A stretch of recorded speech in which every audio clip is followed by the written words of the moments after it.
کی محنت، تبلیغ کی محنت، محنت تبلیغ کی محنت۔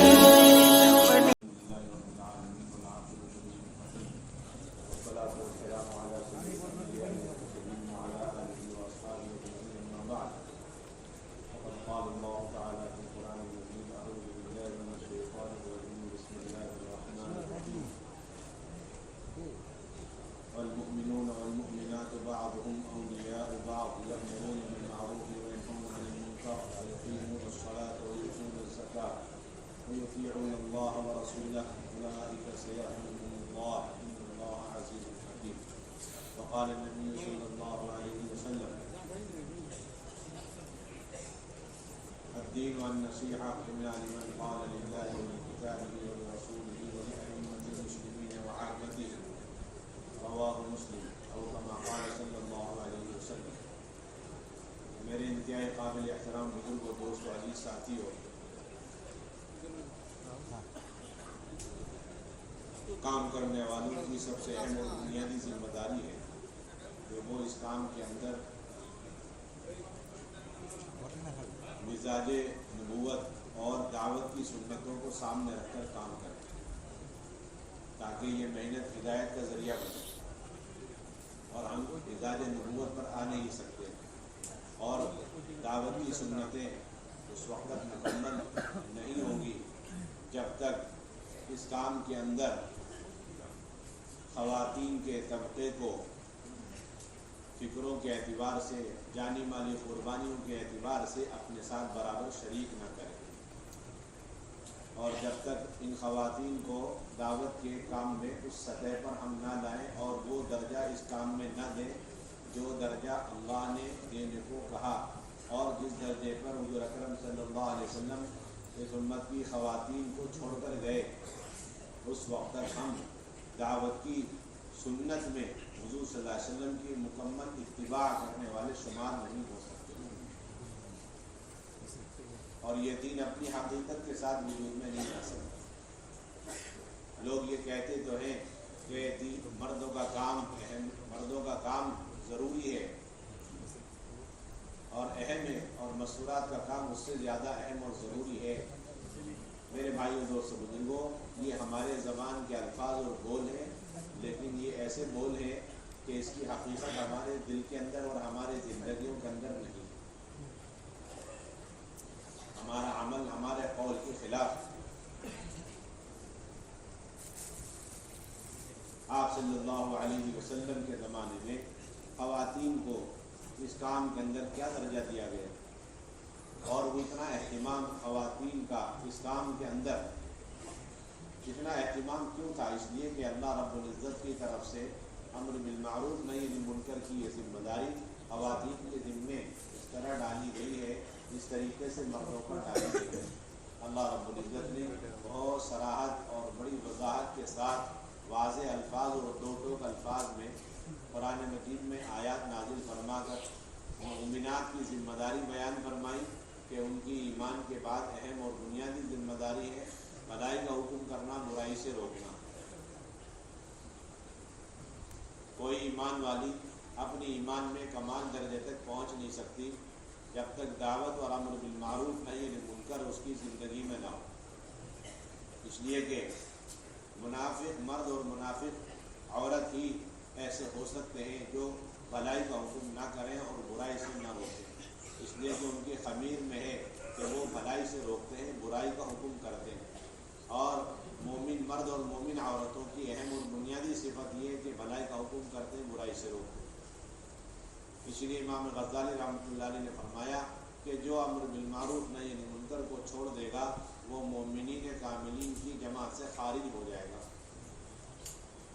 ایک مرد یا ایک عورت 24 گھنٹے کی زندگی میں تمام احکامات کو انجام دے، اس کے ذریعے سے وہ مومنین کے زمرے اور جماعت میں داخل شامل ہو سکتے ہیں، لیکن مومنین کاملین کے زمرے اور جماعت میں داخل اور شامل ہونے کے لیے سب سے بنیادی شرط یہ ہے کہ وہ امر بالمعروف نہی عن المنکر کرے۔ ایمان اور کمال ایمان، ان دونوں میں فرق اسی معنی سے ہوتا ہے۔ کوئی شخص کمال ایمان تک اور صفات ایمانیہ سے کامل طور پر آراستہ نہیں ہو سکتا جب تک 24 گھنٹے کی زندگی امر بالمعروف نہی عن المنکر سے ایسے آراستہ نہ ہو جس طرح تمام عبادات سے ہماری زندگیاں آراستہ ہیں۔ جس طرح ایک مرد اس کام کو چھوڑنے کو اپنے حق میں گناہ کبیرہ سمجھے، نفر کے تاخیر میں اپنے لیے نفر کے اندر تاخیر کو موجب عذاب سمجھے، اسی طریقے سے ایک ایمان والی امر بالمعروف نہی عن المنکر کو چھوڑ دینے کو گناہ کبیرہ سمجھے اور اللہ کے راستے میں نکلنے میں تاخیر کرنا یا اس کو ترک کرنے کو موجب عذاب یقین کرے۔ اسی لیے امام قرطبی رحمۃ اللہ علیہ نے فرمایا کہ ایمان اور نفاق کے درمیان بنیادی فرق کرنے والا عمل امر بالمعروف نہی عن المنکر ہے۔ آپ یہ دیکھنا چاہتے ہیں کہ یہ شخص ایمان والا ہے یا اس کے اندر نفاق ہے، آپ 24 گھنٹے کی زندگی اس کی دیکھ لیں کہ اس کے اندر اس نے امر بالمعروف نہی عن المنکر انجام دیا یا نہیں دیا۔ اگر اس نے 24 گھنٹے سارے اعمال کے ساتھ ساتھ امر بالمعروف نہی عن المنکر کو انجام دیا تو یہ کمال ایمان سے آراستہ ہے، اور اگر نہیں دیا تو یہ مومن تو ہے لیکن کمال ایمان سے محروم۔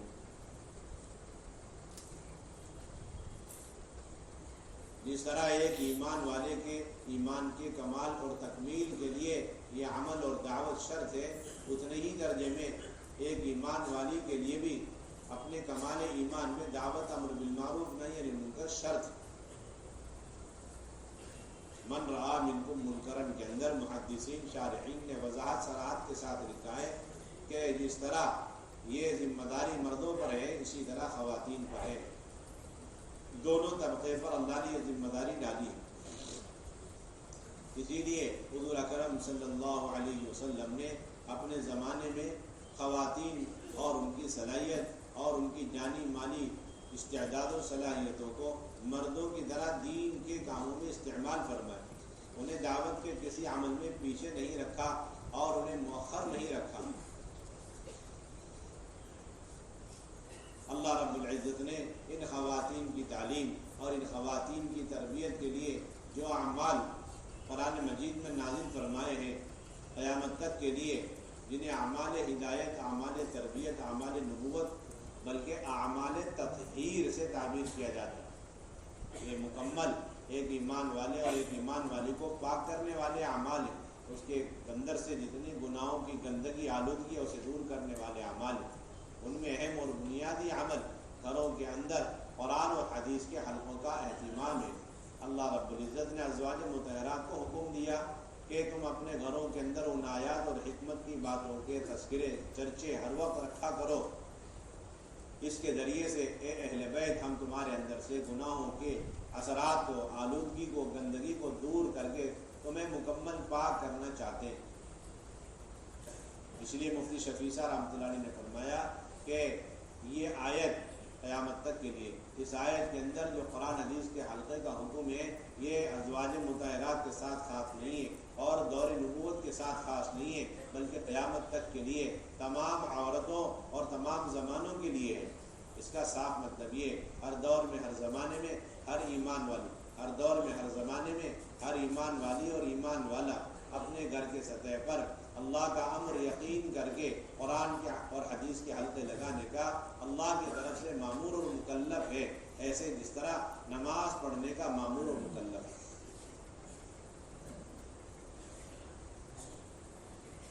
اور اسی بنیاد پر آپ صلی اللہ علیہ وسلم نے اپنی پوری زندگی اور اپنے تمام دور میں، اپنی پوری زندگی میں آپ نے ازواج مطہرات کے ساتھ قرآن اور حدیث کے حلقوں کا اہتمام فرمایا۔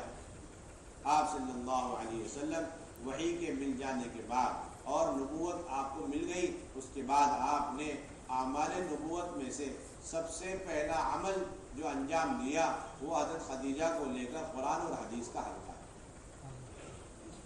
بخاری، مسلم اور سنن اور حدیث کی تمام کتابوں کے اندر یہ حدیث کا یہ واقعہ لکھا گیا ہے کہ آپ صلی اللہ علیہ وسلم وحی کے مل جانے کے بعد اور سورہ اقرا کی ابتدائی آیات لے کر کسی اور کے پاس نہیں گئے بلکہ آپ سیدھے حضرت خدیجہ کے پاس گئے، نہ دوستوں کے پاس گئے، نہ دشمنوں کے پاس گئے، نہ مسجد گئے، بلکہ حضرت خدیجہ کے پاس آئے اور سب سے پہلے انہیں سارا قصہ واقعہ ماجرا سنایا جو غار حرا میں پیش آیا، اور پھر اس کے بعد یہ ابتدائی آیات آپ نے تلاوت کی، پڑھ کر کے سنائی۔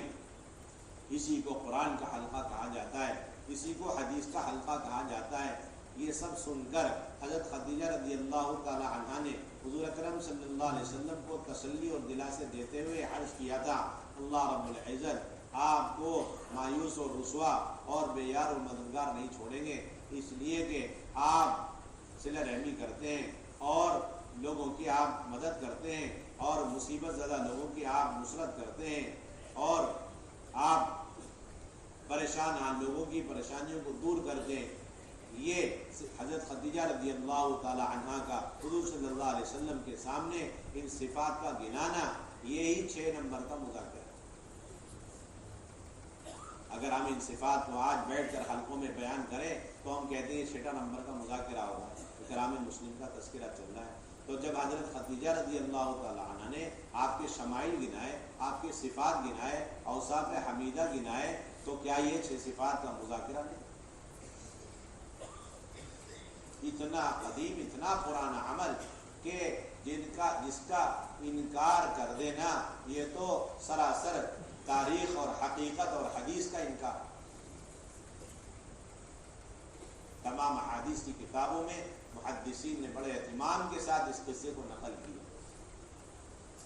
پھر آپ صلی اللہ علیہ وسلم کی سیرت میں غور کرنے سے ایک بات یہ معلوم ہوتی ہے کہ آپ صلی اللہ علیہ وسلم کی زندگی بھر میں کبھی بھی اپنے گھر کی تعلیم چھوٹی نہیں۔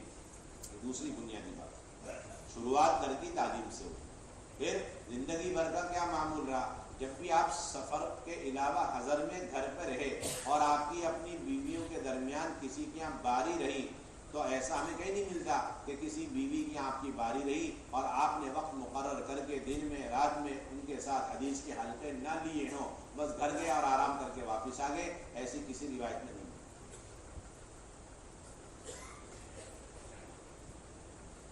آپ اتنا اہتمام ازواج مطہرات کے ساتھ حدیث کے حلقوں کا فرمایا کرتے تھے، جس طریقے سے مسجد النبوی میں آپ صحابہ کے ساتھ احادیث اور قرآن کے حلقوں کا، ایمانیات کے حلقوں کا اہتمام فرمایا کرتے تھے۔ بلکہ آپ کا کسی بیوی کے گھر میں داخل ہونے سے لے کر باہر نکلنے تک کا جو وقفہ اور جو مدت وہاں قیام کی ہوا کرتی تھی وہ خالص تعلیم کے لیے ہوا کرتی تھی۔ آپ کیسے داخل ہوئے، حضرت عائشہ نے اسے نقل کر دیا، تو آپ کا داخلہ گھر کے اندر تعلیم۔ آپ داخل ہونے کے بعد آرام کیسے کرتے تھے وہ حضرت عائشہ نے نقل کر دیا، تو آپ کا حضرت عائشہ کے پاس یا ازواج مطہرات کے پاس جا کے آرام کرنا، یہ 100% تعلیم۔ آپ کا رات بھر کھڑے ہو کر کے ایک رکعت میں 6 ساڑھے 6 پارے پڑھنا، یہ رات بھر حضرت عائشہ کے ساتھ 5-6 گھنٹے تعلیم کے حلقے لینے کا بہترین نمونہ ہے، جسے ہم پڑھ کے گزر جاتے ہیں۔ روایتوں میں یہاں تک ملتا ہے کہ اگر آپ صلی اللہ علیہ وسلم دن میں مشغولی کی وجہ سے دن میں آپ حلقہ نہ لے سکے، آرام فرمانے لگے، تھکے ہوئے ہیں، تو آپ رات کے وقت میں جیسے ہی تھکان ختم ہوئی اور آپ بیدار ہوتے اسی وقت آپ حلقے لے لیا کرتے تھے۔ بخاری شریف کے اندر کتاب العلم میں بڑے اہتمام کے ساتھ اسی حدیث کو امام بخاری نے نقل کیا ہے۔ باب العلم والعظۃ باللیل، یہ کتاب العلم کا اہم ترین عنوان۔ رات کے وقت میں علم لینا دینا اور رات کے وقت میں نصیحت کرنا اور نصیحت لینا، عنوان تو بہت عام ہے، پوری امت کے تمام مردوں اور عورتوں کے لیے گھر سے لے کر مسجد چلتے پھرتے ہر وقت یہ بتلانا ہے کہ رات کے وقت میں علم لینا دینا اور نصیحت کرنا اور سننا عین سنت ہے، لیکن اس کے نیچے جو واقعہ قصہ امام بخاری نے نقل کیا وہ خاص گھر کے اندر حدیث کے حلقے سے تعلق ہے۔ چنانچہ ام سلمہ رضی اللہ تعالی عنہ کی روایت، عن ام سلمہ رضی اللہ تعالی عنہ قالت استيقظ النبي صلى الله عليه وسلم ذات ليلة فقال سبحان الله ما أنزل من الفتن الليلة وماذا فتح من الخزائن أيقظوا صواحبات الحجر فرب كاسية في الدنيا الدنیا عالیۃ فی الآخرہ، رواہ البخاری۔ کہتے ہیں کہ آپ صلی اللہ علیہ وسلم اچانک رات میں بیدار ہوئے اور آپ نے فرمایا کہ بے شمار فتنے آج کی رات نازل ہوئے اور بے شمار اللہ تعالیٰ کی طرف سے نعمتوں کے خزانے اور دروازے کھول دیے گئے، کوئی ہے ان حجرے والیوں کو اٹھا دے، یعنی میری بیویوں کو اٹھا دے ان کمروں میں سے۔ پھر آپ نے فرمایا اس دنیا کے اندر بے شمار عورتیں ایسی ہوں گی جو کپڑوں میں ہوں گی، لیکن آخرت میں وہ کپڑوں سے محروم اور بنا کپڑے کے اٹھائی جائیں گی۔ امام بخاری نے تو اس سے ایک چیز ثابت کی ہے کہ رات کے وقت میں علم لینا دینا یا رات کے وقت میں نصیحتیں کرنا اور سننا، لیکن آپ غور کریں یہ کس چیز سے انہوں نے ثابت کیا؟ اللہ کے نبی کا پوری امت کے ساتھ نہیں بلکہ امہات المومنین میں سے ایک ام المومنین حضرت ام سلمہ کے ساتھ رات کے وقت میں بیدار ہو کر کے حدیث کے حلقے لینے سے قیامت تک کے لیے اس سنت کو ثابت کر رہے امام بخاری۔ گھر کی تعلیم عین سنت، اور یہ عوام کے ساتھ خاص نہیں بلکہ علماء بھی اس کے مکلف ہے، اللہ کے نبی سے بڑھ کر تو کوئی ہو نہیں سکتا۔ اور اہل علم اللہ کے نبی کے بارے ایک ایک عالم کے ذمے ہے، جس طرح وہ دارالحدیث میں بیٹھ کر بخاری کا درس مسلم کا درس دے، اپنی گھر والیوں کو لے کر بخاری مسلم کی روایتیں سنائے گا، اللہ کے نبی کی عین اتباع کرنا۔ وہ بخاری کی روایت ہے، بخاری کی روایت ہے، کوئی مستثنا نہیں اس عمل سے، کوئی مستغنی نہیں اس عمل سے۔ ہر فرد امت کے لیے ترجمۃ الباب قائم کیا، باب العلم والعظۃ باللیل۔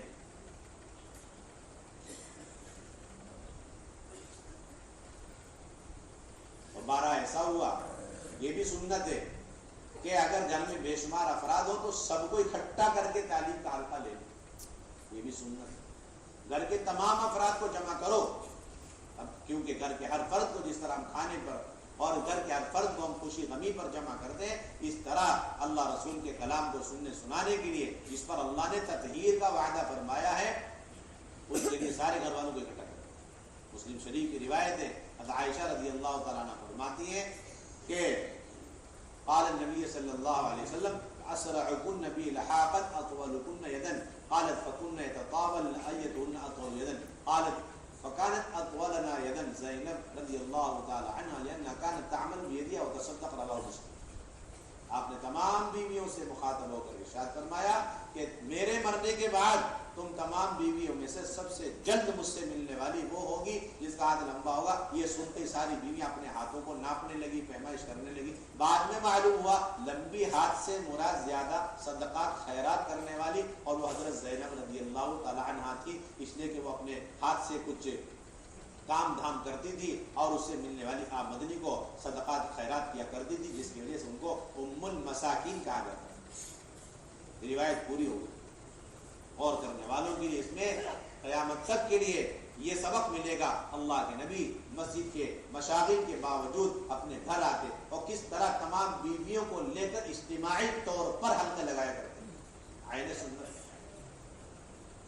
یہی نہیں بلکہ وقت مقرر کرنا چاہیے اور وقت مقررہ پر سب کو جمع کرنا چاہیے، اور جمع کر کے اگر کوئی غیر حاضر ہو گھر کا کوئی فرد اسے بلانا چاہیے، اس کے آنے تک حلقے کو موقوف کر کے انتظار کرنا چاہیے۔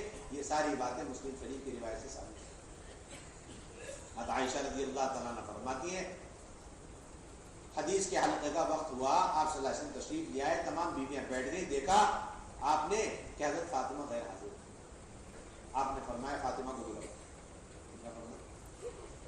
چنانچہ حضرت فاطمہ آئی تو حضرت عائشہ کہتی ہیں کہ ان کی آنے کی اس چال سے ہم سمجھ گئی کہ یہ حضرت فاطمہ ہی ہیں، اس لیے کہ ان کی چال میں اور اللہ کے نبی کی چال میں کوئی فرق نہیں ہوتا۔ اتنی اپنے ابا جان اور رسول اکرم صلی اللہ علیہ وسلم کی چال میں رفتار میں حضرت فاطمہ اتباع کیا کرتی۔ بات واضح ہو گئی کہ سارے امت کے عوام اور خواص پریشان ہیں، گھر کے اندر یہود و نصرانیت کے طریقے داخل ہوتے جا رہے ہیں اور سنتوں کے جنازے نکل رہے ہیں، کس طرح یہودیت نصرانیت ختم ہو اور ہمارے گھر کے چھوٹے بڑے مرد عورت اتباع سنت پر آ جائیں۔ واحد راستہ ہے، گھروں کے اندر تعلیم کے حلقے قائم کرو۔ اللہ رب العزت ایسے چھوٹے چھوٹے بچوں کو، مرد اور عورتوں کو نبی پاک علیہ الصلوۃ والسلام کی اتباع کی توفیق دیں گے، جس طرح حضرت فاطمہ اللہ کے نبی کی چال میں بھی اتباع کیا کرتے۔ فاطمہ آ گئی، آپ نے حلقہ شروع کر دیا، بیچ میں اللہ کے نبی صلی اللہ علیہ وسلم نے حضرت فاطمہ کو قریب کر کے فسار رہا، ان کے کان میں سرگوشی فرمائی، فبکت، وہ رو پڑی، پھر آپ نے انہیں قریب کیا، فسار رہا فضحک، وہ ہنس، آپ نے پھر سرگوشی فرمائی، وہ ہنسنے لگے۔ حلقہ پورا ہوا، آپ کھڑے ہوئے اور تشریف لے گئے۔ حضرت عائشہ فوراً حضرت فاطمہ سے کہنے لگی کہ فاطمہ، اللہ کے نبی نے تمہیں سب کے بیچ میں رکھ کر قریب کیا اور حدیث سنائی، یہ بڑے اعزاز کی چیز تھی، لیکن تم تو رو رہی تھی، کیا بات ہے، وہ حدیث سناؤ۔ حضرت فاطمہ نے فرمایا کہ یہ اللہ کے نبی کا راز ہے جسے میں ظاہر کرنا نہیں چاہتا۔ حضرت عائشہ خاموش ہو گئی، انتظار کیا۔ جب اللہ کے نبی کا انتقال ہوا تو حضرت عائشہ بڑے اہتمام سے حضرت فاطمہ سے کہنے لگی، میرے ماں ہونے کے حیثیت سے تم پر جو حق بنتا ہے اس حق کا واسطہ دے کر میں کہتی ہوں، وہ حدیث جو اللہ کے نبی نے ہم سب کو چھوڑ کر تمہیں قریب کر کے ایک کان میں پھر دوبارہ بلا کر دوبارہ، اور تم پہلی مرتبہ اور دوسری مرتبہ مسکرائی، وہ حدیث کیا ہے وہ سنا دو۔ اب تو راز کی بات نہیں، اللہ کے نبی تشریف لے گئے دنیا سے، تو کہنے کی امل آن فنعم، کیا اب میں وہ روایت سناؤں گی، حدیث سناؤں گی، اب وہ راز کی بات نہیں رہی۔ کہنے لگی کہ اللہ کے نبی نے پہلی مرتبہ مجھے قریب کر کے میرے کان میں سرگوشی کرتے ہوئے حدیث سنائی کہ اے فاطمہ، جبرائیل امین ہر سال میرے ساتھ قرآن مجید کا ایک مرتبہ دور کیا کرتے تھے، اس سال 2 مرتبہ دور کیا ہے، جو اس بات کی علامت ہے کہ تمہارے ابا جان کے دنیا سے جانے کا وقت آ گیا۔ اس لیے فاطمہ تقوی اختیار کرو اور صبر سے کام لینا۔ یہ سن کر میں رو پڑی جو آپ نے پہلی مرتبہ دیکھا۔ پھر اللہ کے نبی نے میری بے صبری دیکھی، مجھے قریب کیا اور دوسری حدیث یہ بیان کی، کیا فاطمہ تم اس بات پر راضی نہیں کہ تم کل قیامت میں جنت کی عورتوں کی سردار بنا دی جاؤ؟ اسے سن کر میں ہنس پڑی جو آپ نے دوسری مرتبہ دیکھا۔ روایت پوری ہو گئی، اور اس روایت کے ساتھ ساتھ دعوت، اور اس دعوت میں گھر کی تعلیم، اور گھر کی تعلیم میں سب کا اکٹھا کرنا اور مردوں کے اہتمام کے ساتھ شرکت اور وقت مقرر کرنا، غیر حاضر کو بلانا، یہ ساری سنتیں بھی ثابت ہوئی۔ روایتیں پڑھ کر گزر گئے، روایتیں پڑھ کر گزر گئے، اتنا اہتمام۔ آپ اپنے نوازوں کو لے کر تعلیم کے حلقے لگا رہے، ایک گود میں ایک ران میں ایک نوازے کو، اگلے روان میں دوسرے نوازے کو، اور آپ فرما رہے کہ یہ میرا بیٹا ہے حسن، اور یہ اس امت کے 2 بڑے فریقوں میں صلح کا ذریعہ بنے گا۔ پڑھ کے روایت گزر گئے، لیکن یہ سمجھ نہیں آ رہا اللہ کے نبی اتنے چھوٹے 6-7 سال کے نوازے کو لے کر حدیث کا حلقہ لگا،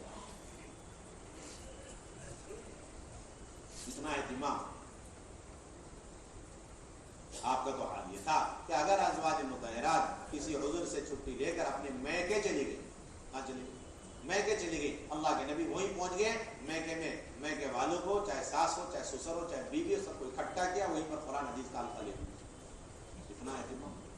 بخاری کی روایت، مسلم کی، بخاری مسلم کی روایت، حضرت عائشہ پر زنا کی تہمت لگا ہوا، زنا کی تہمت لگی ہے منافقین کی طرف سے، اور جب انہیں اس کی خبر لگی، بیمار ہو گئی، اپنی علاج کے لیے تھوڑے دنوں کے لیے اپنے میکے چلی گئی۔ اللہ کے نبی صلی اللہ علیہ وسلم ان کی عیادت کے لیے گئے اور بیٹھے، اور آپ نے فرمایا عائشہ تم سے اگر یہ زنا ہوا ہے تو تم توبہ کر لو، اللہ بڑے غفور الرحیم ہے۔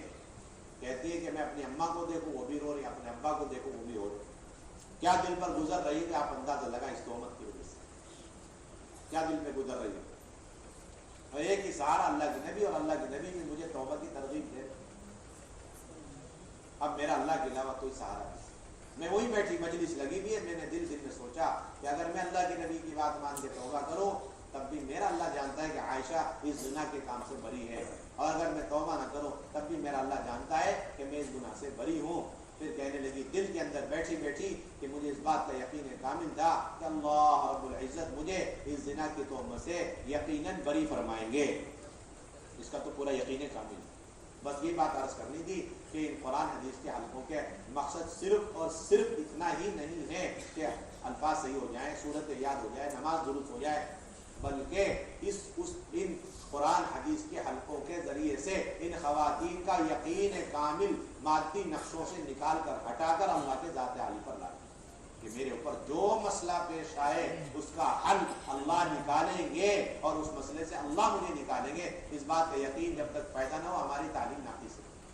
ابھی تو صرف یہ کہہ کر ہم ترغیب دیتے ہیں، دیکھو تو صحیح کتنوں کا وقت لگا، چلنے لگے، 4 مہینے لگے، اندرون کا لگا، بیرون کا لگا، لیکن گھر والے کا قرآن تک صحیح ہے۔ اچھا قرآن صحیح ہو گیا تو پھر حلقے کی ضرورت نہیں، یہ بڑا دھوکہ لگا ہوا ہے سب۔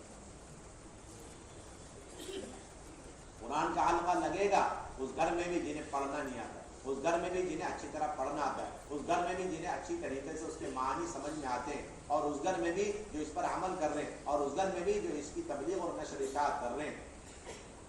100% کاملین کی جماعت ہے، اللہ والوں کی جماعت، قطب ابدال کی، ان کے گھر میں بھی قرآن حدیث کا حلقہ لگانا ہے، اس سے وہ بے نیاز اور مستغنی ہو نہیں سکتے۔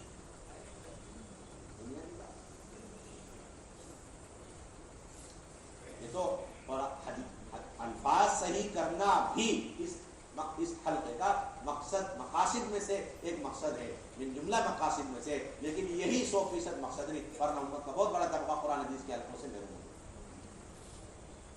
یقین کامل پیدا کرنا ہے، میرے ان اعمال کے ذریعے سے میرے سارے مسئلے حل ہوں گے جو ان قرآن حدیث کے حلقوں میں بیٹھ کر کے ہم سن رہے، اور جس پر اللہ کی مددوں کے وعدے، وعدوں کے یقین ہمارے دل کے اندر پیدا ہو۔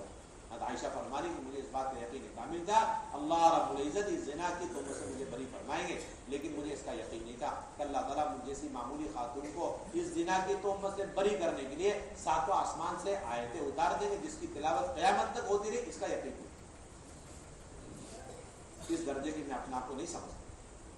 اللہ کی شان کہتی ہے، ابھی میں یہ سوچ رہی، میرے دل میں یہ بات، اور اللہ کی نبی یہ بات فرما رہے، اور میری ماں اور میرے ابا بیٹھ کے رو رہے، حلقہ لگا ہوا، بخاری کا سبق چل رہا، 3 صفحے کا واقعہ عفق پڑھ کر کے ہم گزر جاتے ہیں۔ یہ نہیں سوچتے کہ حدیث کا حلقہ گھر میں لگا ہوا، اور کہاں لگا، میکے میں جا کر کے لگا، سسرال میں جا کے لگا ہوا۔ کہتے ہیں اتنے میں اللہ کے نبی صلی اللہ علیہ وسلم پر وحی کے اترنے کے آثار ظاہر ہو گئے، اور اللہ کے نبی نے بہت بشاشت کے ساتھ فرمایا، عائشہ تمہیں خوشخبری ہو، اللہ رب العزت نے تمہیں زنا کی اس تہمت سے بری کرنے کے لیے قرآن مجید میں پورا 1 رکوع نازل فرما دیا، اور آپ نے تاخیر نہیں کری کہ چلو تم میکے سے میرے گھر آ جاؤ تب میں یہ پورا رکوع سناؤں گا، بلکہ آپ نے اسی جگہ یہ پورا رکوع پڑھ کے سنا دیا، جس کی پہلی آیت ہے ان الذین جاءوا بالافک عصبۃ منکم لا تحسبوه شرا لکم بل هو خیر لکم لكل امرئ منهم ما اكتسب من الاثم والذی تولى کبرہ منهم له عذاب عظیم، کہ زنا کی تہمت بھی تمہارے شان کے لیے خیر ہی خیر ہے، اس میں کوئی شر کی گنجائش نہیں۔ یہ غیبی نظام تھا کہ شر کے راستے بھی تمہیں خیر ملے، اتنی اونچی سطح پر پہنچا ہوا خاندان ہے کہ شر کے راستے بھی، مصیبتوں کے راستے سے بھی، ان کے اوپر آنے والی مصیبتوں سے بھی امت کو نفع ہی ملتا ہے۔ اس لیے کسی نے کہا تھا کہ صدیق اکبر کا خاندان ایسا ہے کہ ان کے اوپر کوئی مسئلہ پیش آتا ہے تو اس کے نتیجے میں امت کے لیے کوئی سہولت ضرور ملتی ہے۔ خاندان ایسا ہے، کوئی مصیبت، کوئی پریشانی، اور ان پر کوئی شر چاروں طرف سے آ جائے تو ان کی برکت سے اللہ تعالیٰ اس میں خیر ہی نکالتا ہے۔ تیمم ملا ہے حضرت عائشہ رضی اللہ تعالیٰ عنہ کی برکت سے۔ تیمم کس سے ملا؟ قیامت تک کے لیے امت کے لیے سہولت ہوگی تیمم کا مسئلہ۔ اما عائشہ کے ذریعے سے ملا، کس کے ذریعے ملا؟ اما عائشہ کے ذریعے سے۔ تو اللہ کے نبی صلی اللہ علیہ وسلم میکے جا رہے، اور وہاں ان کے دوست بھی ہیں، سسر بھی ہیں، حضرت صدیق اکبر، اور ساس ام رومان بھی بیٹھی، اور بیوی حضرت عائشہ، اور یہ بھی ثابت ہوا بیماری کی حالت میں بھی گھر میں کوئی پیشنٹ ہے، بیمار ہے، مریض ہے، تب بھی حدیث کا اتنی بیمار تھی کہ اٹھا نہیں جا رہا، بیٹھی نہیں بیچارہ، 1 مہینے سے بیمار پڑی، جب سے یہ تہمت کا ماحول قائم ہو گیا۔ ایسی حالت میں اللہ کے نبی حدیث کا حلقہ لے رہے بڑی تفصیل سے، اور یہ پورا رکوع پڑھ کر کے سنا۔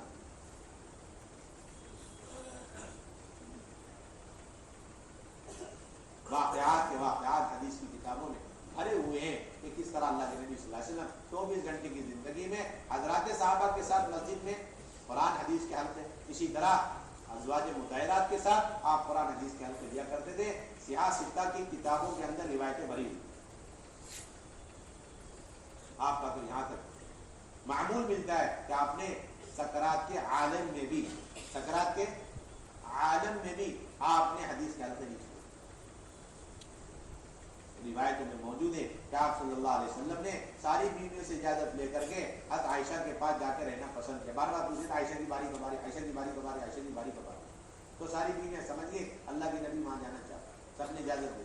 اب حضرت عائشہ کہتی ہیں اللہ کے نبی صلی اللہ علیہ وسلم نے ایک مرتبہ غشی پر غشی، غشی پر غشی، سکرات کا عالم ہے، تکلیف ہے، اس موقع پر اللہ کے نبی کا سر مبارک میرے سینے پہ، اور مجھے اس بات کا علم تھا کہ کسی نبی کو اس وقت تک دنیا سے نہیں اٹھایا جاتا جب تک دنیا اور آخرت کے بیچ میں ان کو اختیار نہ دیا جائے، اور وہ دنیا کے مقابلے میں آخرت کو منتخب نہ کر لیں اس وقت تک کسی نبی کی روح پرواز نہیں کرتی.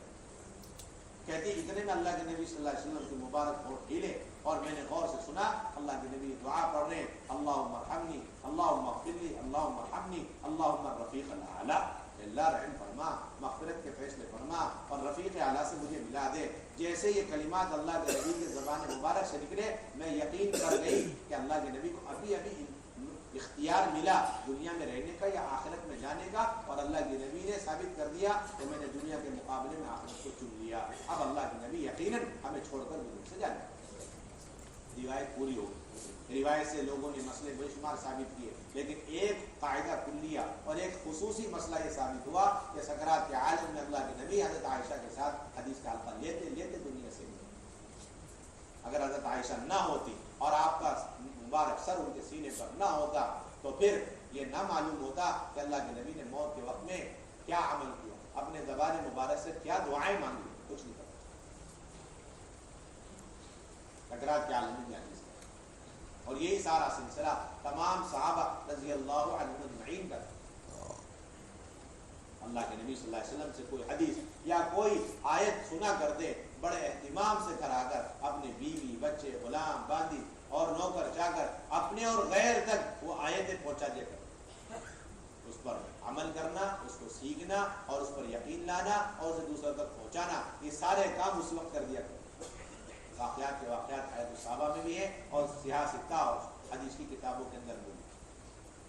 کس طرح ام سلمہ رضی اللہ تعالیٰ عنہ کے پاس ابو سلمہ فوراً حدیث کے حلقے سے فارغ ہو کر مسجد النبوی سے آئے اور آ کر کے یہ حدیث سنائی کہ اللہ کے نبی نے فرمایا کہ کسی پر کوئی مصیبت آ جائے اور اس کی کوئی نعمت چلی جائے اور یہ دعا پڑھ لیں انا للہ و انا الیہ راجعون اللہم اجرنی فی مصیبتی واخلف لی الخیر منہا. اللہ تعالیٰ مصیبت پر اجر اور نعمت کا بدل عطا فرماتے ہیں. ایک حدیث جو سن کر آئے اسی حدیث کو لے کر بغیر کسی کتاب کے ام سلمہ کو لے کر حدیث کا الفاظ مکمل ہو.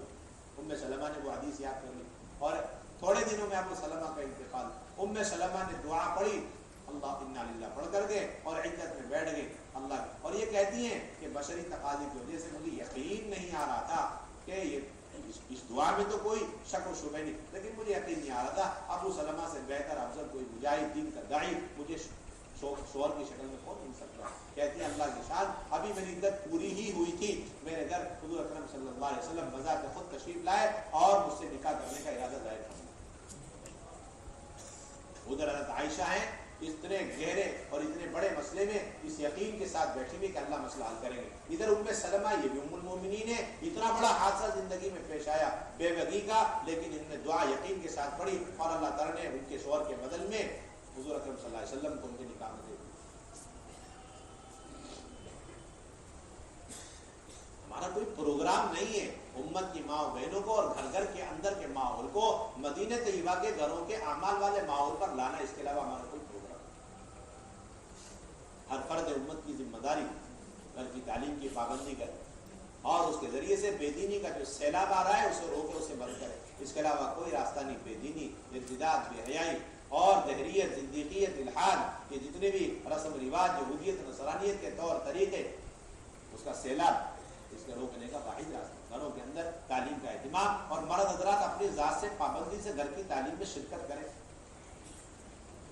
مردوں کی ذمہ داری اپنے گھر کے اندر تعلیم کا اہتمام کریں.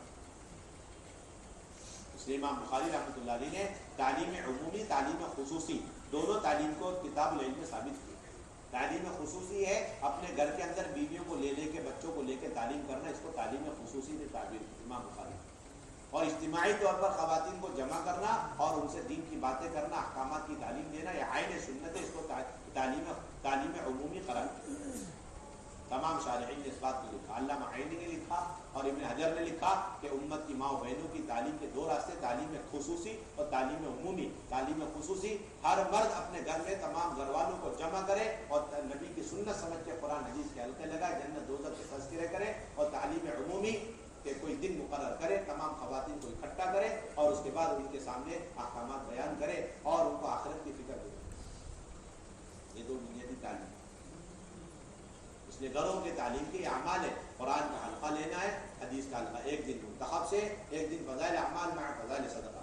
6 صفات کے مذاکرے ہیں اور تشکیل ہے اور اگلے دن کے 3 عملوں کا مشورہ ہے، تاکہ ہر ایک پوری ذمہ داری کے ساتھ اور پوری تیاری کے ساتھ اللہ سے مانگ کر اور اگلے دن آ کر کے حلقہ لے، قرآن کا حلقہ، حدیث کا حلقہ، 6 صفات، تشکیل، یہ دونوں ایک بینک کے ذمہ ہیں، 6 صفات اور تشکیل دونوں ایک بینک کے ذمہ ہیں۔ 3 چیزوں کا مشورہ کرنا ہے، کل کون قرآن کا حلقہ لے، کل کون کتابی تعلیم پڑھے اور کل کون 6 نمبر کر کے تشکیل کرے۔ یہ 3 باتوں کا ہمیں مشورہ کرنا ہے، ہماری بنیادی ذمہ داری 100% گھروں کے اندر انعامات کو ملتا ہے۔ اور اسی طریقے سے ایک ایمان والے کو ماحول میں لانا، پردے میں ہے یا پردے میں نہیں، لیکن اس کی زندگی میں فرض آئے، فرائض آئے اور وہ سنت پر آئے، گھر کا ماحول بدلے، سنت سادگی پر آئے، اس کے لیے ایک ایمان والے کو ہفتہ واری تعلیم پہ جمع کرنا اور اس کے سامنے دین کی باتیں پیش کرنا اور اعمال کے فضائل اس کے سامنے پیش کرنا، یہ بھی ایسی سنت ہے جس کی بنیاد حضور کی سیرت، حضور کی زندگی میں نہیں، یہ نہیں کہ 100 سال پہلے کا عمل ہفتہ واری تعلیم، ایسی بات ہے، پرانا عمل قدیم عمل۔ اور امام بخاری نے اس کی طرف بڑی صراحت سے اشارہ کرنے کے لیے اس کی صراحت کرنے کے لیے ترجمۃ الباب قائم ہے۔ باب هل يجعل للنساء يوم على حدة في العلم، یا علم کے سلسلے میں یا علم کے سیکھنے سکھانے اور احکامات کی تعلیم دینے کے لیے خواتین کے لیے کوئی دن مقرر ہونا چاہیے۔ امام بخاری کہتے ہیں کہ میں نے تو سوال قائم کیا ہے، حدیث میں غور کرو، جواب مل جائے۔ ابو سعید خدری رضی اللہ تعالیٰ عنہ کی روایت نقل کی، قالت النساء للنبی صلی اللہ علیہ وسلم غلبنا علیک الرجال، عورتوں نے آ کر کے کہا، ایک روایت میں ہے کہ ان عورتوں نے حضرت اسماء بنت یزید کو قاصد بنا کر کے بھیجا، کئی روایت مجمل ہوتی ہے، کئی مفصل ہوتی ہے، یہ روایت مختصر بخاری شریف کہ عورتوں نے کہا یا رسول اللہ، یہ سارے مرد آپ جبکہ ہماری طرف بھی نبی بنا کر بھیجیں گے، ان کی طرف بھی، لیکن یہ مرد حضرات آپ کی خدمت میں حاضر ہونے اور آ کر کے دین سیکھنے میں ہم پر غالب آ گئے، اجعل لنا من نفسک یوما، آپ ہمارے لیے بھی اپنی طرف سے ایک دن مقرر فرما دیں۔ فبعثہن یوما لقیہن فیہ، اللہ کے نبی نے ان کے لیے ایک دن اپنی طرف سے مقرر فرمایا اور پھر اس دن میں ان سے جا کر اللہ کے نبی صلی اللہ علیہ وسلم ان کے مجمع میں شریک ہوئے، اور پھر روایت میں آتا ہے فذکرہن فوعظہن وذکرہن، انہیں جا کے نصیحتیں فرمائی اور بے شمار احکامات کی تعلیم۔ وکان فیما قال لہن ما منکن امرأۃ تقدم ثلاثة من ولد الا کان لها حجابا من النار، قالت امرأۃ البصرین قال بصرین، رواه البخاری۔ آپ صلی اللہ علیہ وسلم گئے اور جا کر کے ان کو دین کی تعلیمات، وعظہن وامرہن، اللہ معینی فرماتے اس سے معلوم ہوا کہ عورتوں کو اہتمام کے ساتھ احکامات کی تعلیم اور عورتوں کو اہتمام کے ساتھ نصیحتیں کرتے رہنا چاہیے۔ امرہن سے استدلال کیا اللہ معینی نے کہ خواتین کی تعلیم کا اہتمام اللہ کے نبی اجتماعی طور پر بھی کرتے تھے، جس طرح خصوصی طور پر اپنے گھر میں ازواج مطہرات کو لے کر کے اور سب کو اکٹھا کر کے کیا اور قیامت تک کی سنت، قیامت تک کے لیے، قیامت تک کے لیے سنت، قیامت تک کے لیے ان کے مستقل عنوان قائم کیا، خواتین کو جمع کر کے کوئی مرد جا کے دین کی باتیں کرے، یہ بھی عین سنت، اس کے لیے مستقل ترجمۃ الباب قائم کیا کتاب العلم کے اندر۔ باب عظۃ الامام، باب تعلیم الامام النساء وعظتہن، عورتوں کو دین کی تعلیم دینا اور ان کو دین کی نصیحتیں کرنا، مستقل ترجمۃ الباب قائم۔ امام مسلم رحمۃ اللہ علیہ نے بھی اپنی کتاب کے اندر یہ واقعہ بڑی تفصیل سے نقل کیا۔ حضرت جابر رضی اللہ عنہ فرماتے حضور صلی اللہ علیہ وسلم نے عیدین کے موقع پر خواتین یعنی مردوں سے فارغ ہونے کے بعد مردوں کو خطبہ دیا تو خواتین بھی ایک جگہ تھی، لیکن اللہ کے نبی نے اس خطبے میں جو مردوں کو آخرت کی باتیں، جنت کی باتیں اور احکامات کی تعلیم دی، وہ باتیں عورتوں تک پہنچی نہیں، تو آپ نے ان مردوں کو کہا بیٹھے رہو اپنی جگہ، اور پھر اس کے بعد انہیں ان کی صف میں چھوڑ کر اہتمام سے خواتین کے صف کے پاس آئے، روایت میں صراحت میں، اور آ کر پھر ان کو وہ ساری باتیں سنائی جو مردوں کو سنائی۔ عجیب روایت، جب یہ روایت بیان کر رہے تھے حضرت جابر کی طرف سے، تو حضرت عطا کے شاگرد ابن جریج نے کہا احق علی الامام ان یاتی النساء حین یفرغ فَيُذَكِّرَهُنَّ، کیا امام کے ذمے ہے کہ وہ اپنے خطبے سے جو مردوں کو دیا ہے فارغ ہونے کے بعد خواتین کے مجمع میں آئے اور جا کر کے ان کو بھی نصیحت کرے؟ تو اس پر انہوں نے کہا کہ لعمرک ان ذلک لحق وما لهم لا يفعلون ذلک، کہ ہاں یہ ان کے ذمے حق ہے، عورتوں کا ان پر حق ہے کہ اس طرح خواتین کے مجمع میں جا کے دین کی باتیں کریں، اور انہیں کیا ہوا، وہ ایسا کیوں نہیں کریں گے، انہیں تو کرنا چاہیے، اللہ کے نبی نے جب کیا ہے تو قیامت تک انہیں کرنا چاہیے۔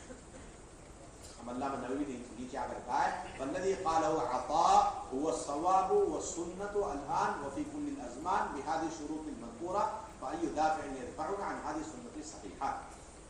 علامہ عطا نے جو ابن جریج جو کبار تابعین میں شمار ہو، حضرت عطا کبار تابعین میں شمار ہو، کبار تابعین میں شمار ہو، ان کے اندر جسمانی طور پر 6 خامیاں تھیں ان کے جسم میں۔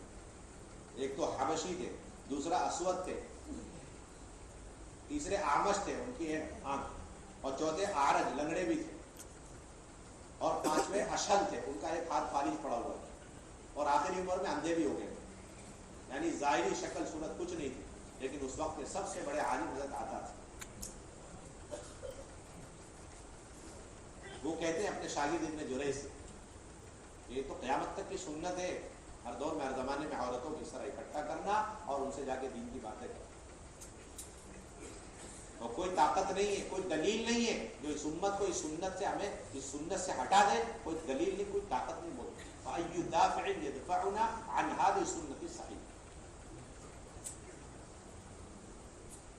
یہ ساری روایتیں نقل کر کے فتاوا محمودیہ میں مفتی محمود رسول گنگوئی رحمۃ اللہ علیہ فرماتے ہیں اس طرح خواتین کو جمع کر کے ایک خاتون کا دین کی باتیں کرنا، حدیثیں سنانا، یا پھر پردے کے اہتمام کے ساتھ کسی مرد کا جا کر ان خواتین کے مجمع میں دین کی باتیں کرنا، توحید رسالت آخرت جنت دوزخ کے تذکرے کرنا، دین کی اہمیت، دین کی ترغیب دینا سنت ہے، جسے ہم نے چھوڑ دیا۔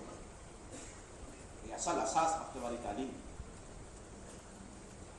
اس لیے اس کی شرطیں پوری کرنا اور اہتمام کے ساتھ مسجد کی سطح پر نہیں، محلے کی سطح پر نہیں، بلکہ ہر 15 20 25 مکان کی سطح پر ایک تعلیم کی بنیاد رکھنا، یہ آپ سب کی ذمہ داری۔ ابھی کارگزاری میں معلوم ہو رہا تھا کہ ابھی اس رخ پر ہمارا کام نہیں، ابھی تو ایک مسجد کی تعلیم اسی پر ہم مطمئن ہو کر بیٹھے ہوئے، اور ایک محلے کی تعلیم اسی پر ہم قناعت کیے ہوئے، بار بار یہ بات کہی جا رہی، اگر کہیں 100 مکان ہیں تو ہر حال میں وہاں 5 ہفتے والی تعلیم کو قائم کرنا آپ کی سب کی ذمہ داری کیا ہے؟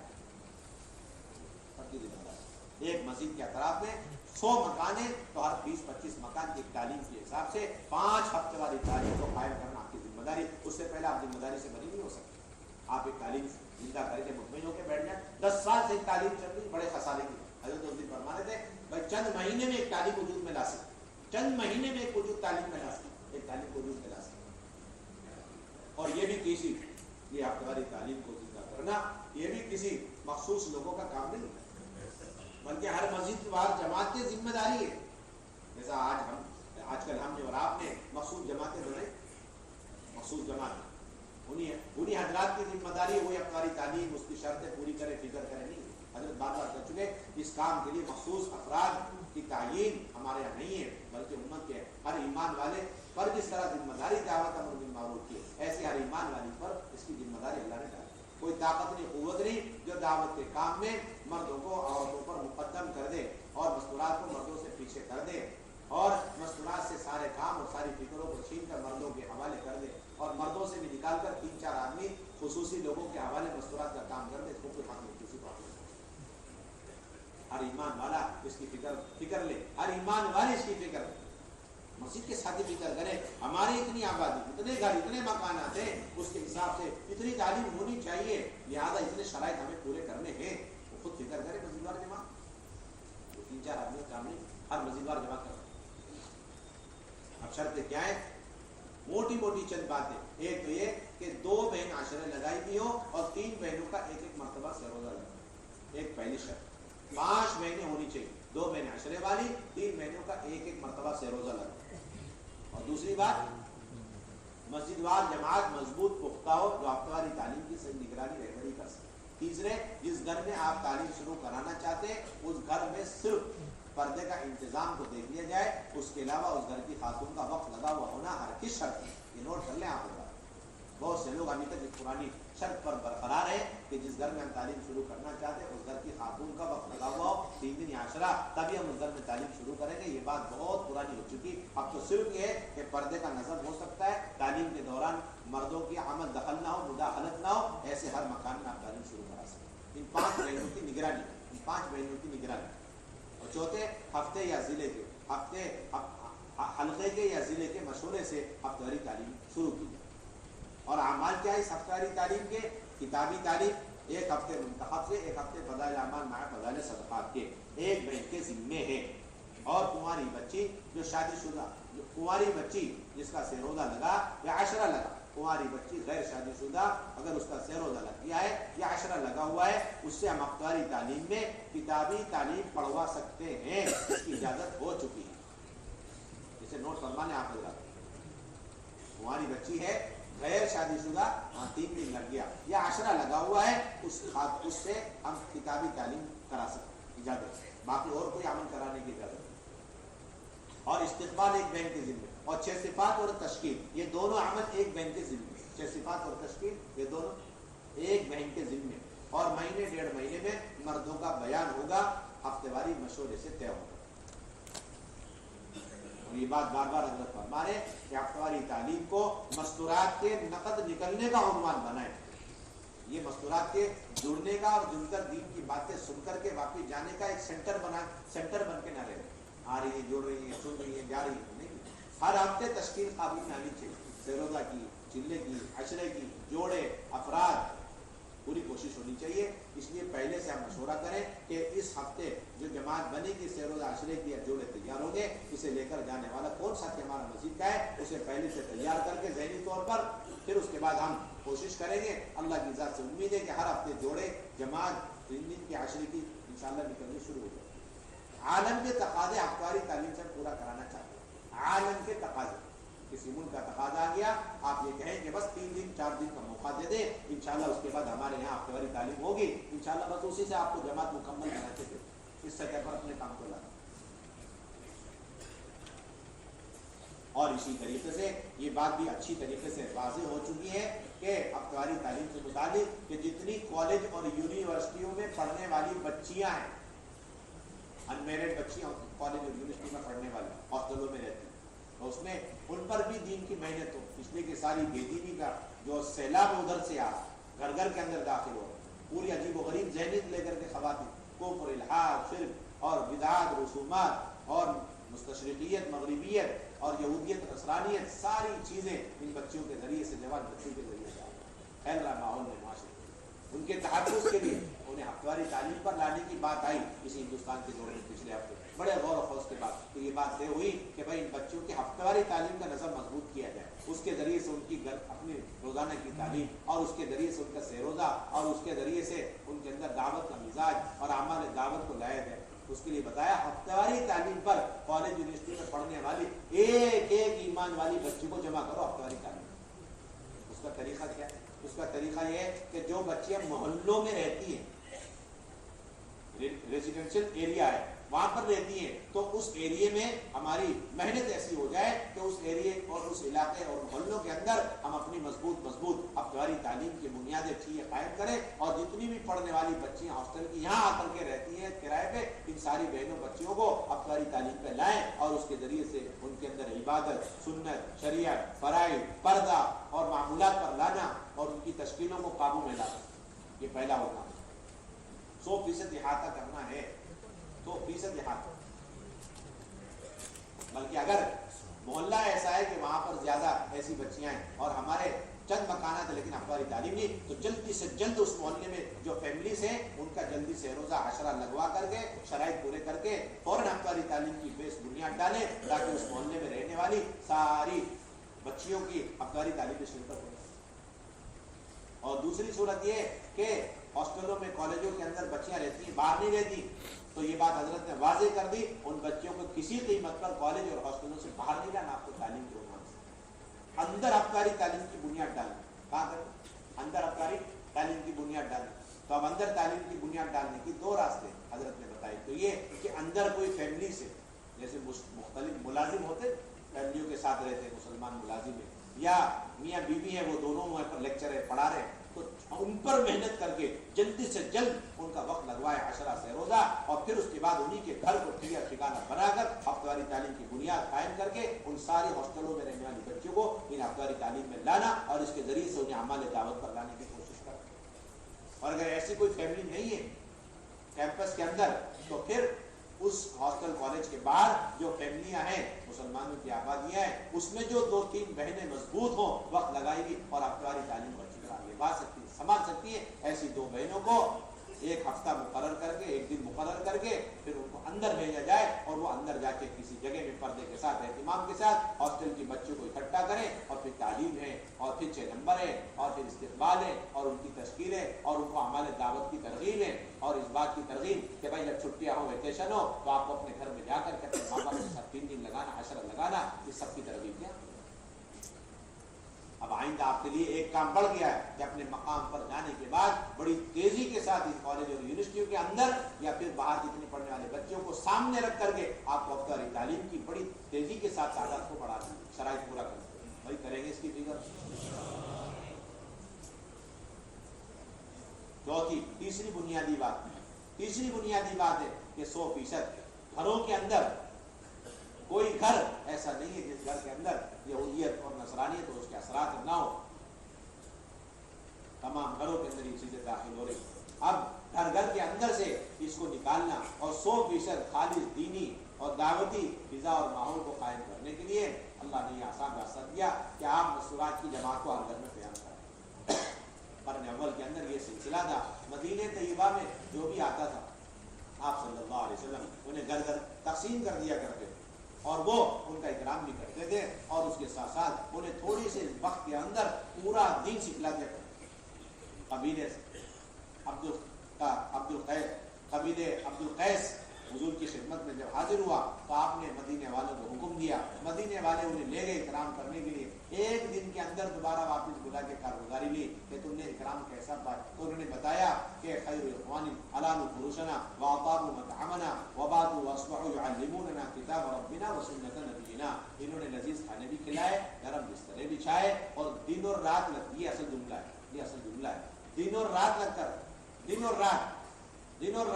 کر انہوں نے ہمیں اللہ کا کلام سکھلایا اور نبی پاک علیہ الصلوۃ والسلام کی سنتیں سکھلائیں.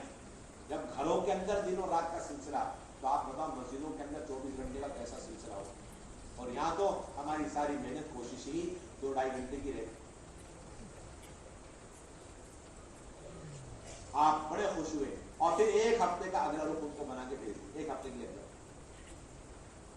اس طرح حضرات صحابہ کے گھروں میں ٹھہرایا جاتا تھا تاکہ اکرام بھی ہو اور پھر جو کچھ دین ان کے عملی زندگی میں گھروں میں آ چکا ہے وہ ان آنے والے نئے مہمانوں کو سکھایا جائے. آپ کے زمانے میں خاتون اپنے ایک بیٹے کو لے کر دین میں داخل ہوئی اور مدینہ ہجرت کر کے آئی. آپ نے خاتون کو خواتین کے حوالے اور ان کے بیٹے کو اصحاب صفا کے حوالے کیا. چند دن میں ان کے بیٹے کا انتقال ہوا اور غسل دے کے کفن دے کے آخری دیدار کے لیے تیار رکھا گیا جنازہ اور ان کی والدہ کو بلایا گیا. والدہ آ کر کے پاؤں کی طرف بیٹھ کر کے اللہ سے رو رو کے دعائیں مانگتی رہی کہ اللہ آپ اسے زندہ کرنے پر قادر ہیں اب بھی اور بعد میں بھی, لیکن بعد میں آپ زندہ کریں گے تو آپ کے دین کا کوئی فائدہ نہیں. میرے قبیلے والے بدزن ہو کر کے دین سے متنفر ہو جائیں گے اور ابھی اگر آپ زندہ کر دیں گے تو میرے سارے قبیلے والے دین میں داخل ہو سکتے ہیں. کہ اللہ آپ اسے زندہ کر دیں. یہ دعا مانگتی رہی. تھوڑی دیر میں کفن کا کپڑا ہلا اور وہ بیٹا کفن کا کپڑا ہٹا کے اٹھ کر کے بیٹھ گیا. اور حضرت انس فرماتے ہیں رضی اللہ تعالیٰ عنہ کہ دوپہر کا کھانا اس نوجوان نے ہمارے ساتھ کھایا اور اس کے بعد ماں اور بیٹے دونوں لمبے عرصے زندہ رہے اور اس کے بعد ماں کا پہلے انتقال ہوا اور بیٹے کا بعد میں انتقال ہوا.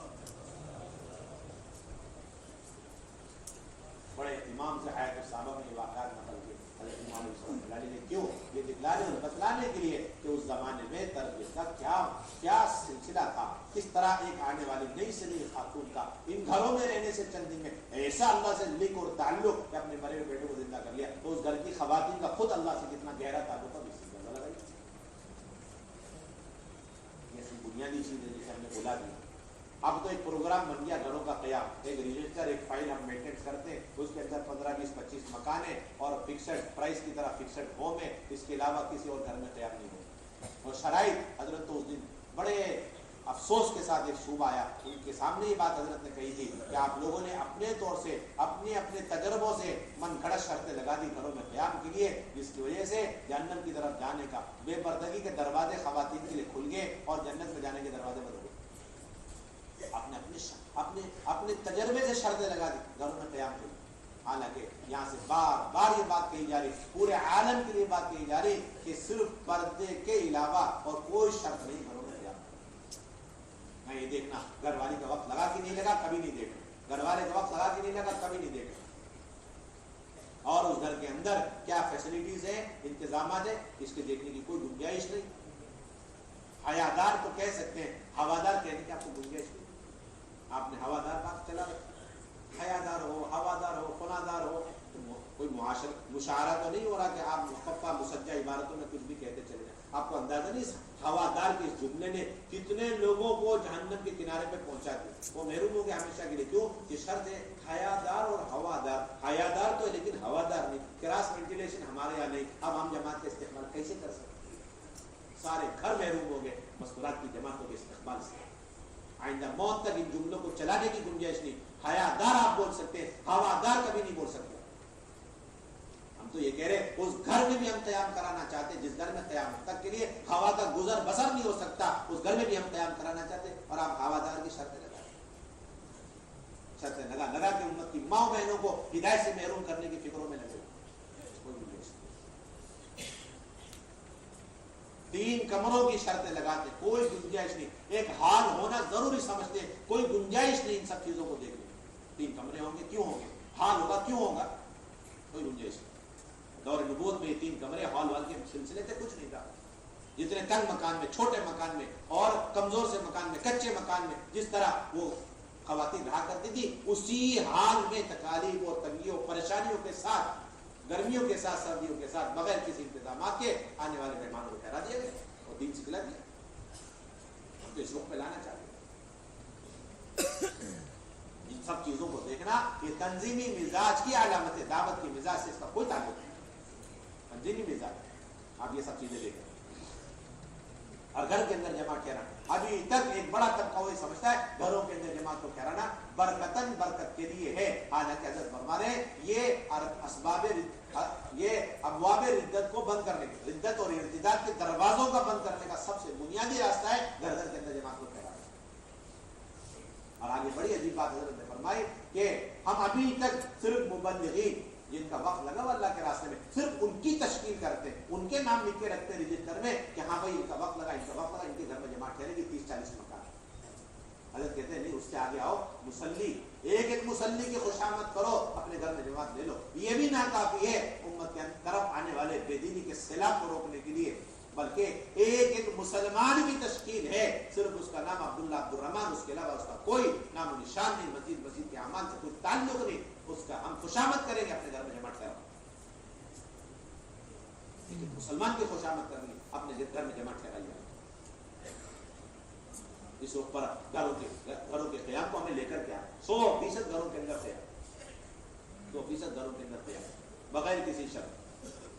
اور 48 گھنٹے ہماری بہنیں رہیں, 48 گھنٹے اسی کمزور سے, کچے سے اور بغیر کسی انتظامات والے مکانات میں, اور صبح سے لے کے شام تک دن اور رات دعوت, عبادت, سیکھنا, سکھانا, سنت کے مطابق کی سیدھی سادی زندگی, قرآن کی تلاوتیں, نمازوں کا اہتمام, تعلیم کی حالتیں, قرآن کی حالتیں, 6 صفات کے مذاکرے, تسبیحات کی پابندی کرتے ہوئے اس طرح زندگی 2 دن کے اندر ان کے سامنے پیش کرے, انہیں سمجھ میں آ جائے ان کے آنے کا خلاصہ یہ ہے. اور یہ والی زندگی ہم سے چاہتے ہیں. زبان سے تقریر کرنے والی بہنیں نہیں چاہیے, اس طرح پریکٹیکلی طور پر دین کو پیش کرنے والی خواتین ہمیں چاہیے. ابھی تو مزاج چل پڑا, بیانات کا سلسلہ چل. مردوں کو شوق ہے خواتین کا بار بار مجمع کیا جائے, بیان کرے. حضرت نے صاف 2 ٹوک فرمایا, ہم تو مردوں کے بیانات سے مستورات کو بچانا چاہتے ہیں. بیماری لگی پڑی, اس سے کوئی دین آنے والا ہے. آپ پردے لگا کے لمبی لمبی تقریریں کرتے رہے. پریکٹیکلی زندگی, عملی زندگی, مستورات کے سامنے عمل کرتی ہوئی پیش کرے, تب دین ان بہنوں سے ان بہنوں کی زندگی میں منتقل. آپ پردے ڈال کے لمبی لمبی تقریر کرے, اس سے دین نہیں آنے.